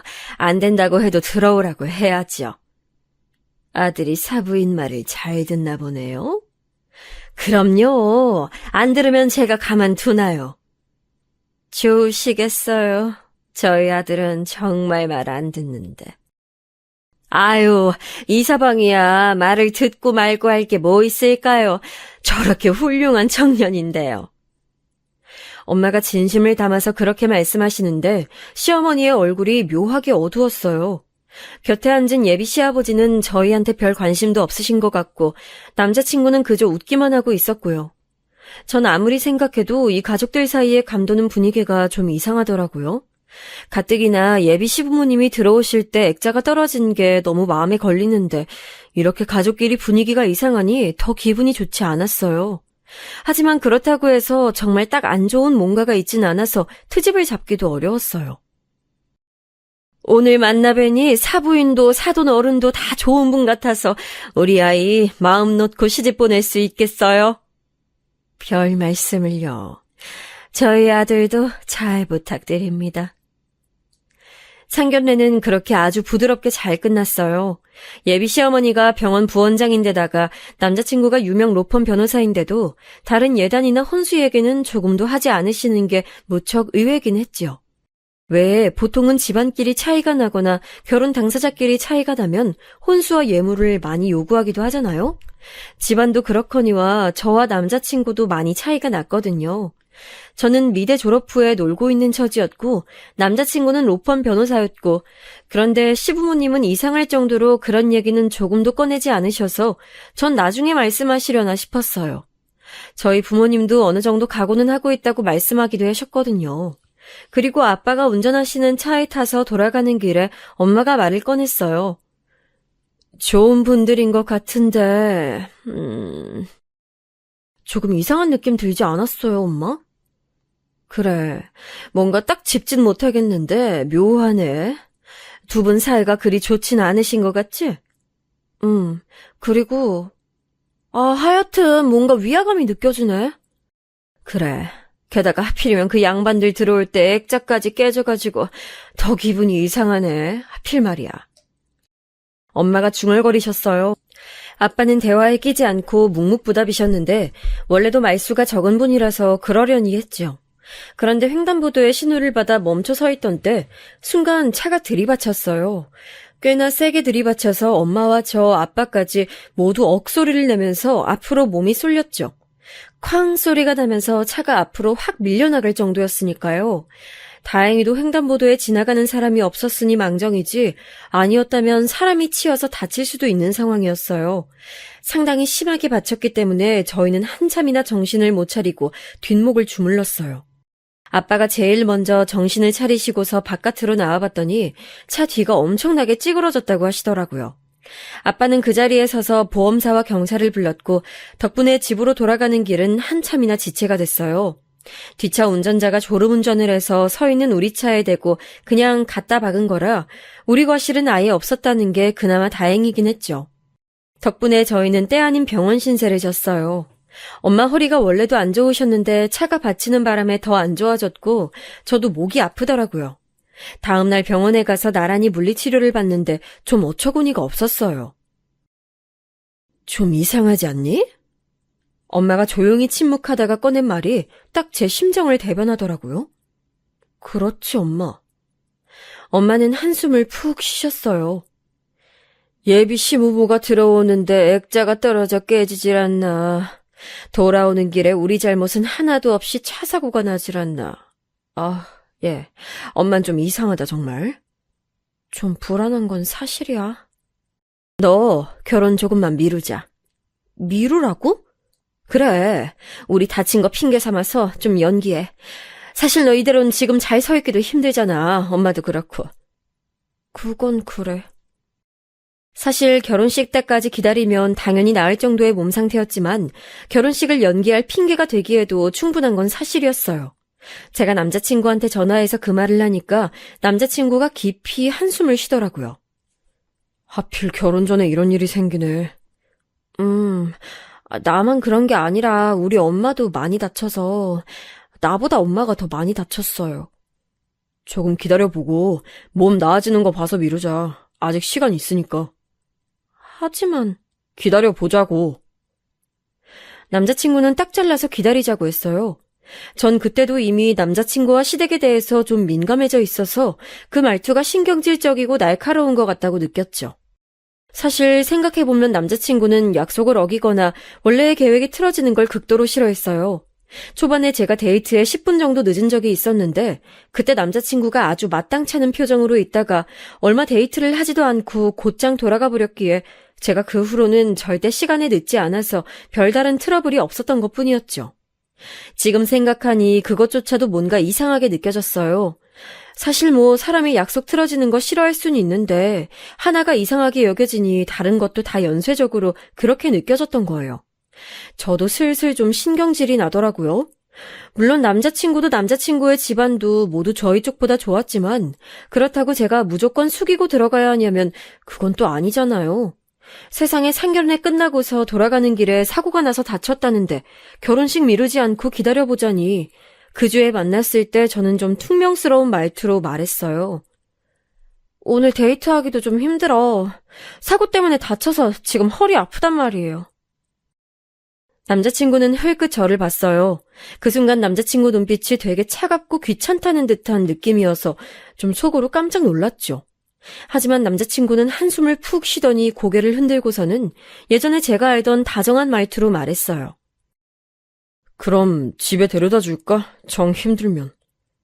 이왕 나왔는데 밥이나 맛있는 거 사줘요. 남자친구는 원래 알던 것처럼 다정한 얼굴을 하고 있었지만 어딘가 묘하게 계속 거슬리는 말을 하더라고요. 계속 저하고 엄마 아빠 정말 아픈 거 맞냐? 결혼식 때 잠깐 서 있는 것뿐인데 굳이 미뤄야겠냐? 좀 기다려보고 그냥 진행하자는 등 저희 쪽 사정을 별로 고려 안 하는 것 같았어요. 결국 제가 화를 크게 냈죠. 아니 오빠, 여태까지 그렇게 다정하게 잘해주던 거 다 뭐였어요? 나 아파요 지금. 허리랑 목이랑 다 다쳤단 말이에요. 그래도 자기 지금 멀쩡하게 나와서 서고 앉고 다 하잖아. 결혼식만 못하는 이유가 뭐야? 결혼할 때 신부가 얼마나 힘든지 알아요? 친구들 보면 새벽부터 나와서 메이크업 받고 드레스 피팅하고 머리하고 하면 거의 초죽음 된다고요. 아, 왜 갑자기 이렇게 배려 없이 굴어요? 이제 우리 결혼할 거잖아. 예비 부부나 다름없는데 어떻게 연애 때처럼 전부 다 자기한테 맞춰주기만 해? 그럴 순 없어. 이제 현실적으로 상황에 다 맞춰 살아야지. 무슨 소리예요, 지금? 우리 아직 결혼 안 했고, 그리고 이건 결혼이랑 상관없는 문제잖아요. 왜 상관이 없어? 결혼한 거나 다름없는 커플인데 부부로서 행동해야지. 주변에서도 이제 다들 나 결혼한 유부남으로 생각하고 자기도 그럴 텐데 현실적으로 이제 나한테 좀 맞춰. 남자친구가 도리어 화를 내면서 저한테 그렇게 쏘아붙였어요. 그까짓 화장하고 드레스 피팅 겨우 몇 시간만 참으면 되잖아. 장모님은 그냥 나와서 한복만 입고 초에 불만 붙이면 되는데 뭐 때문에 그렇게 못하신다는 거야. 장인어른도 마찬가지고. 웨딩홀 예약 취소하면 돈이 얼만지 알아? 아니 오빠 돈 잘 벌면서 지금 그게 문제예요? 그리고 내가 취소하자는 거 아니잖아요. 그냥 연기하자고요. 연기해도 추가금 들어. 그리고 난 지금 그게 문제가 아니라 주변 회사 사람들 중요한 거래처에 전부 그날로 결혼 얘기해뒀으니 못 받고. 전 정말 말문이 막히더라고요. 여태까지 남자친구는 단 한 번도 이런 식으로 군 적이 없었어요. 처음부터 끝까지 저한테 맞춰줬고 제가 최고라는 듯이 굴었거든요. 근데 갑자기 결혼 직전에 고작 연기하자는 것 하나로 이런 식으로 나오다니요. 전 솔직히 결혼 연기하자는 말을 꺼내본 게 다행이라고 생각했어요. 이렇게나 남자친구가 본성을 드러낼 줄은 몰랐거든요. 자기야, 솔직히 나나 우리 집이나 결혼의 목매만큼 그렇게 못나진 않았어. 그건 알지? 알아요. 그냥 우리가 인연이 닿았을 때 제대로 연을 맺고 싶은 것뿐이야, 난. 솔직히 말해서 자기도 조금 더 나은 신랑감 바란 거 아니었어? 나한테도 말했었잖아. 좋은 스펙 가진 사람하고 결혼하고 싶었다고. 그랬죠. 난 자기가 속물적이라고 생각하지 않아. 그냥 결혼이란 게 그런 거지. 우린 결혼에 완벽하게 합의했는데 그걸 이렇게 일방적으로 연기하겠다니까 화가 나는 거야. 남자친구는 화를 내면서도 얼굴을 붉히는 편이 아니고 오히려 더 차갑고 싸늘해지는 편이었어요. 그래서 더 소름 끼쳤죠. 그때가 처음으로 저한테 대고 직접적으로 화를 낸 때라서 더 그렇게 느꼈는지도 몰라요. 아무튼 결혼식 연기는 안 돼. 그렇게 알고 있어. 남자친구는 싸늘하게 말하고서 저를 집 근처로 데려다 줬어요. 바로 차를 돌려서 가버리는 게 짜증이 많이 난 것 같더라고요. 절 데려다 준 곳도 집 앞이랑 좀 먼 곳이었고요. 전 한참이나 근처 벤치에 앉아서 생각을 했어요. 사실 한숨 돌리고 나니까 찬바람에 머리도 좀 식고 생각이 깊어지더라고요. 불길하고 불안한 건 여전했어요. 예비 시부모님이 들어올 때 떨어지던 액자, 상견례에서 돌아올 때 난 교통사고, 게다가 결혼 연기를 말하자마자 화를 내기 시작하는 남자친구까지. 하지만 남자친구의 말대로 남자친구도 시댁도 저나 저희 집에는 과분하긴 했어요. 만약 지금 이 남자를 놓친다면 정말 다시는 이런 사람을 만나지 못할지도 모를 일이었죠. 걸어서 집으로 들어와서 엄마한테 풀이 죽어서 이런저런 얘기를 했죠. 엄마도 고민이 많은 얼굴이었어요. 그리고 그 다음 주였을 거예요. 제 핸드폰으로 낯선 번호가 뜨길래 전 누군가 하고 전화를 받았어요. 아, 김미영 씨 전화입니까? 예, 맞는데요? 아, 세아가, 나, 네 시애비 될 사람이다. 거침없는 목소리가 들려왔죠. 전 너무 놀라서 눈을 껌뻑거리다가 황급히 인사를 했어요. 시아버지는 저한테 할 얘기가 있다면서 나오라고 하셨고 전 어버버하다가 나가겠다고 하고선 전화를 끊었어요. 시아버지가 저를 불러낸 곳은 집 근처의 카페였어요. 전 당황해서 뛰쳐나온 터라 옷차림도 엉망이었는데 시아버지는 깔끔한 정장을 입고 있었죠. 마치 영화에서 나온 것처럼 근사한 중년 남성으로 보였어요. 아버님, 어떻게 여기까지 오셨어요? 아, 별건 아니다. 다름 아니라 네가 결혼 연기해야 할 만큼 아프다고 하길래 어떤가 보러 왔다. 시아버지는 정말 세상 사람 좋게 말씀하셨어요. 말씀 뒤에 그리 나쁜 의도가 숨겨져 있는 것처럼 느껴지지 않았고요. 나온 음료를 앞에 두고서 시아버지는 빙긋거리며 웃으시더라고요. 우리 아들이 좀 결혼이 급해서 말이다. 애가 계속 안정된 가정을 꾸리고 싶어 했는데 결혼 연기해야 한다고 하니까 좀 마음이 급한가 봐. 네, 안 그래도 그런 것 같더라고요. 너무 걱정하지 마라. 만약 우리 애가 급하게 굴면 내가 막아줄 테니. 시아버지는 정말 호인이신 것 같았어요. 회사 중역으로 있다가 퇴직하셨다더니 품위도 있으셨죠. 젊을 땐 오히려 남자친구보다도 더 잘생기고 훤칠했을 것 같은 외모였고요. 근데 난 네가 웨딩드레스를 입으면 정말 예쁠 것 같구나. 지금도 예쁘지만 말이다. 별 말씀을요, 아버님. 아니, 정말이다. 아들놈이 운이 좋아. 소개를 받아서 이런 아가씨를 만나다니. 시아버지의 칭찬에 저는 좀 부끄러웠어요. 사실 제가 어려서부터 예쁘다는 말은 상당히 많이 들은 편이었지만 시아버지한테 직접적으로 이런 말을 들으니 더 부끄럽더라고요. 시아버지는 아주 담백하게 말씀하시고는 이런저런 얘기를 하며 대화를 이끌어 가셨어요. 회사에서 오랜 기간 일하신 분답게 무척 능숙한 대화 스킬이었고 어떻게 생각하면 젊을 때 여자들한테 인기 꽤나 있으셨던 게 아닐까 싶을 정도로 매력적이시더라고요. 아, 근데 이번 가을에 내 친구 아들도 결혼한다더구나. 그 애도 우리 애랑 비슷한 나이인데 서로 또래 아들들이 있다 보니까 알게 모르게 친구하고 좀 서로 잘난 척을 했었어. 애들 데리고 말이다. 아, 비슷한 또래 아드님이시구나. 그래. 그런데 여태까지 그 친구 아들이 다행히도 내 아들보단 조금씩 뒤떨어졌었다. 그래서 내가 여태 잘난 척을 꽤 해왔지. 자식 가지고 잘난 척하는 부모 마음 넌 이해 못하겠지만 그래도 이게 거의 본능에 가까운 거란다. 아니에요, 아버님. 저도 이해하죠. 저희 부모님도 정말 계속 그러시는걸요. 저는 고개를 흔들었어요. 사실 이해한다기보다는 부모님들이 그러시는 게 일반적이라는 걸 그냥 아는 것뿐이었죠. 제가 괜찮은 미대를 나온 건 맞지만 그래도 취업이나 데뷔를 한 것도 아닌데 저희 엄마 아빠는 저를 그렇게 자랑스러워하면서 여기저기 자랑하고 다니셨거든요. 시아버지는 허허 웃으시더니 조금 난처한 얼굴이 되셨어요. 그런데 그 친구 아들이 우리 애보다 조금 늦은 계절에 결혼한 줄 알았는데 이번에 연기하면 걔보단 좀 늦어지겠구나 우리 아들이. 아, 네. 평생 그 친구한테 내가 뒤처지는 건 없었는데 말이다. 물론 당연히 아주 가벼운 농담 톤의 말씀이셨어요.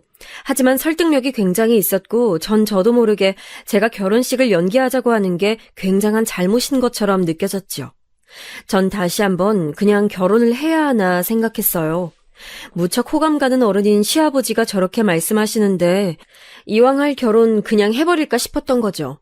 다시 고민이 되길래 저는 시아버지께 제가 다시 한번 몸 상태를 보고 말씀드리겠다고 걱정하지 마시라고 했어요. 그랬더니 시아버지는 너무 무리하지 말라며 다정하게 걱정하시고는 돌아가셨어요. 차를 운전해 오셨기 때문에 떠나시는 걸 배웅하고 전 집까지 걸어서 돌아갔죠. 거의 이왕 할 결혼 그냥 하자는 쪽으로 마음이 기울어지고 있었어요. 그런데 집으로 가는 길목에서 코너를 도는데 예상치 않게 자전거가 와서 부딪혔어요. 다행히도 세게 달리던 자전거가 아니라서 크게 다치진 않았지만 전 발목을 접지르면서 넘어졌죠. 아주 심하게 접지른 건 아니었어요.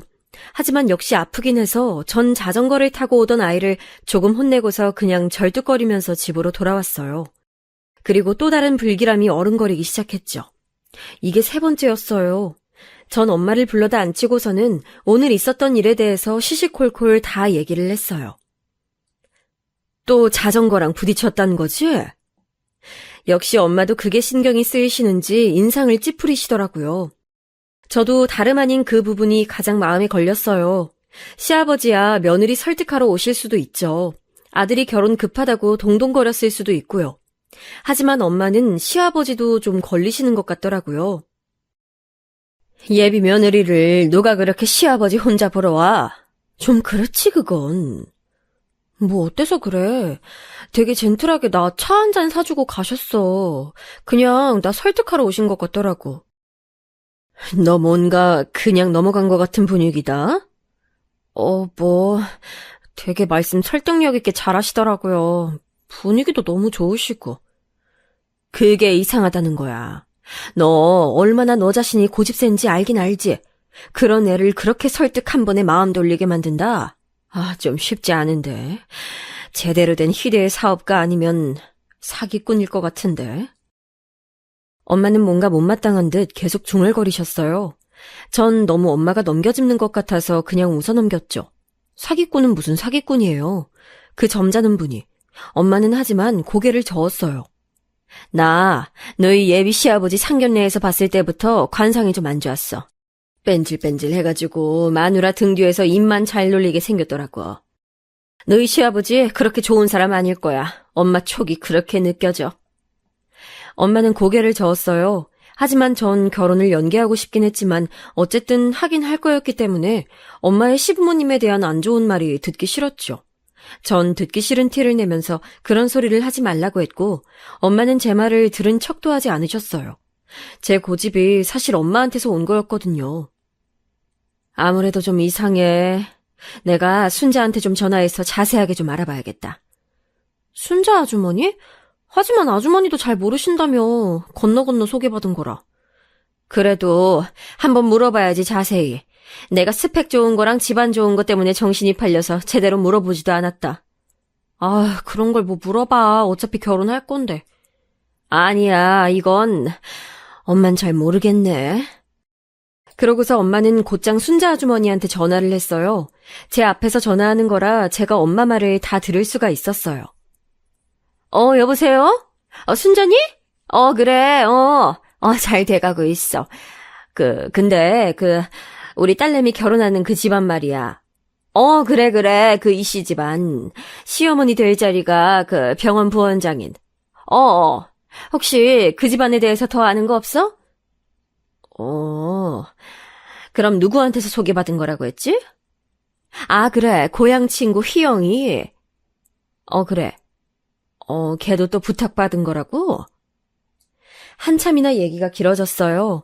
원래 순자 아주머니는 우리 엄마하고 같은 고향 출신인데 엄마는 고향에서 빨리 떠나왔고 순자 아주머니는 계속 오가면서 살고 계셨죠.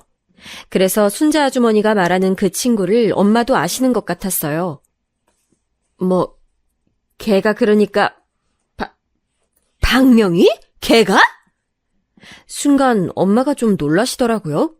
엄마는 잠시 가만히 있다가 알겠다고 말씀하시고서는 끊었어요. 왜 엄마?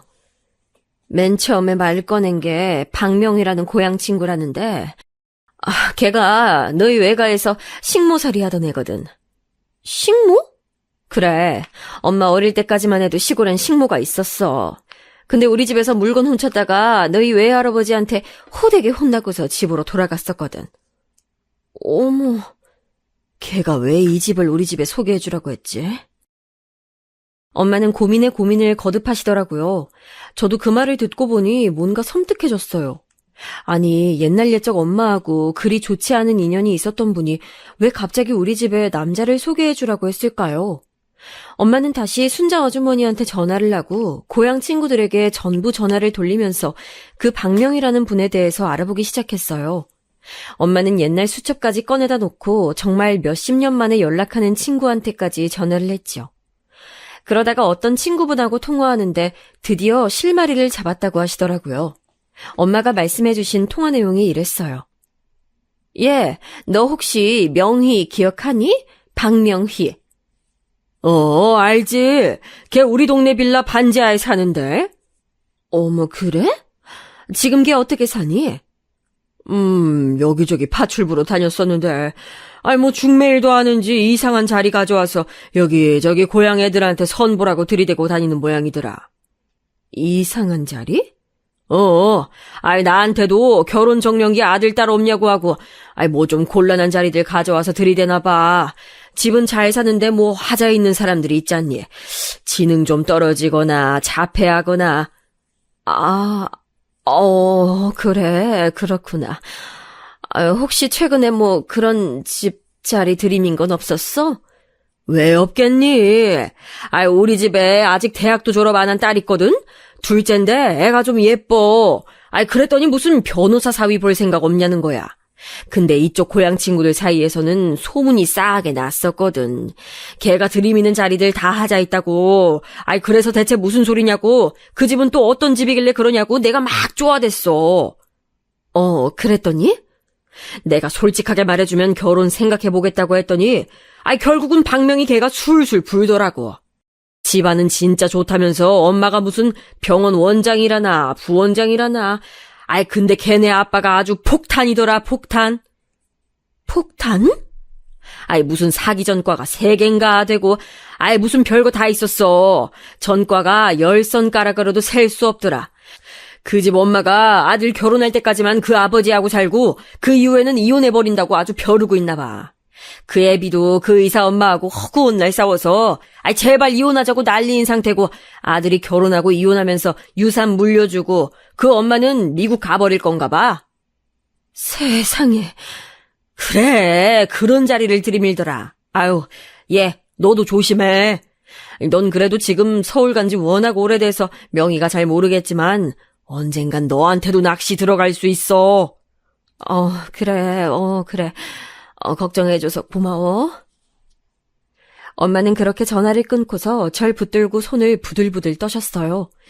저도 마찬가지였죠. 전 빨리 결혼하자던 그 남자친구의 냉담하고 귀찮다는 듯한 얼굴이 떠올라서 그제야 남자친구의 본성을 이해할 수 있었어요.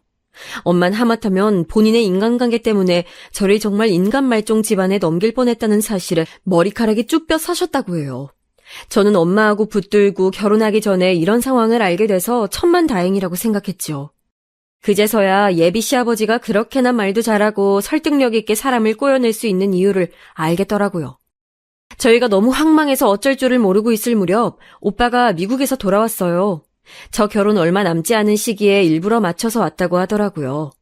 한국에서 좀 쉬기도 하고 제 결혼도 보고 다시 나가려고요. 그런데 저랑 엄마가 그간 있었던 일을 오빠한테 매달려서 말하니까 오빠가 자세히 남자친구에 대해서 물어봤어요. 제가 이런저런 일들을 막 두서없이 말하니까 오빠가 그러더라고요. 사이코패스까진 아니어도 공감 능력이 많이 부족한 사람인데? 너 그 사람하고 절대 결혼은 안 된다. 결혼 안 되지, 못하지. 솔직히 너 약간 미련 있지? 다 그만둬. 가만 들어보니까 네 남자친구 그 아버지 성향 그대로 물려받았나 보다. 지금이야 로펌 소속 변호사니까 얌전하지만 나중에 무슨 큰 범죄에 가담할지 모르는 사람이야. 오빠는 정신과 의사라기보다는 제 윗사람다운 태도로 충고했어요.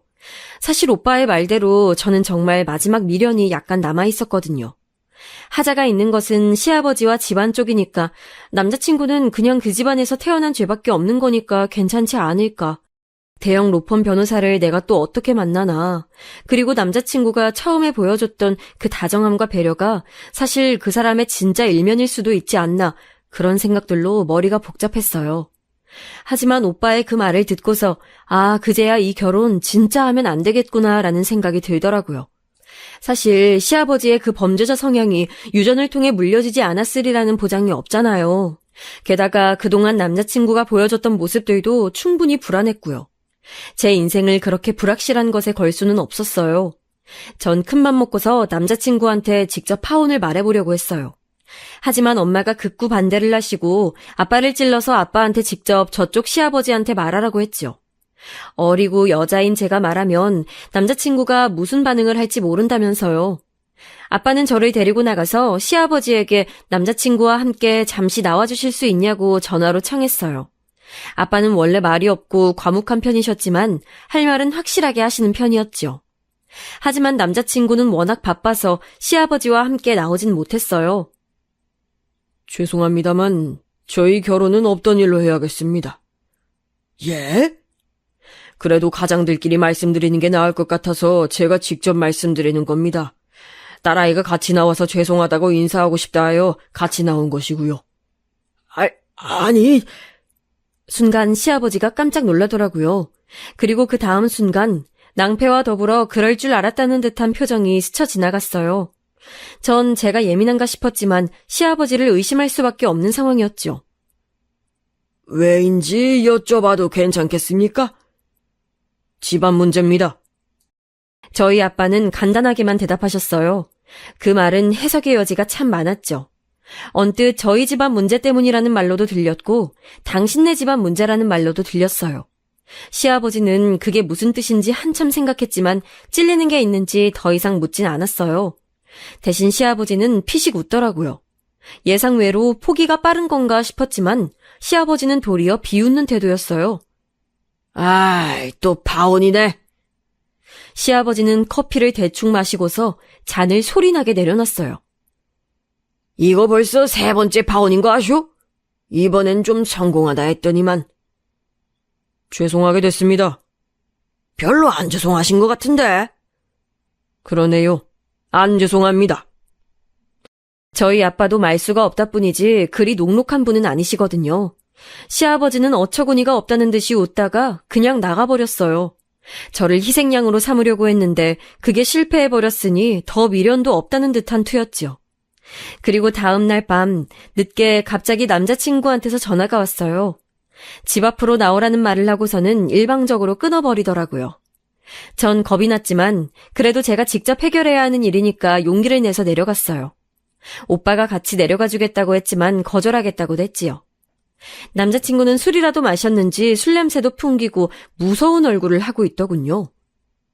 왜 왔어요? 파혼한다고? 누구 맘대로? 내 맘이야. 너 나한테 미안하지도 않냐? 미안하다니. 내가 왜요?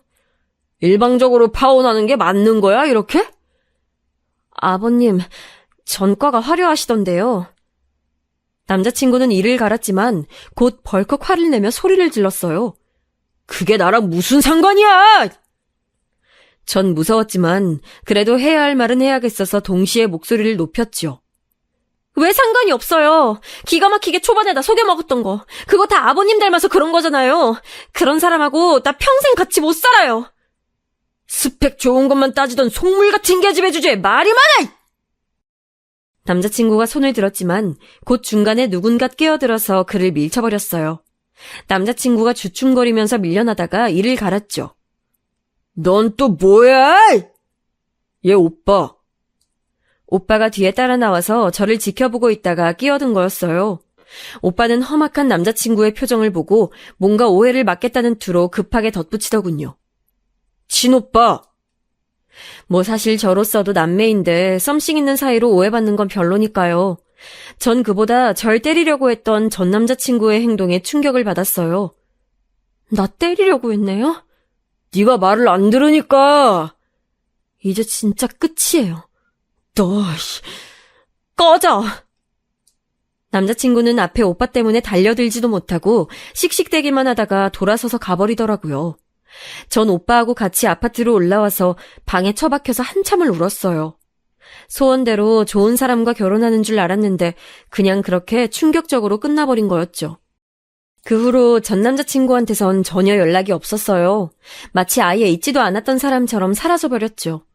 뒤늦게 사정을 알게 된 순자 아주머니가 엄마한테 미안하다고 극구 사과를 한 것만 빼면 마치 없었던 일 같았어요. 그래서 그 뒤로 저는 원래 친구였던 사람과 감정이 싹 터 결혼해서 살고 있어요. 지금은 행복한 결혼 생활 중인데 만약 그때 깜빡 넘어가 결혼했다면 얼마나 불행했을까 싶어 지금도 소름이 끼치네요. 제 사연은 여기까지입니다. 즐겁게 들으셨기를 바랄게요.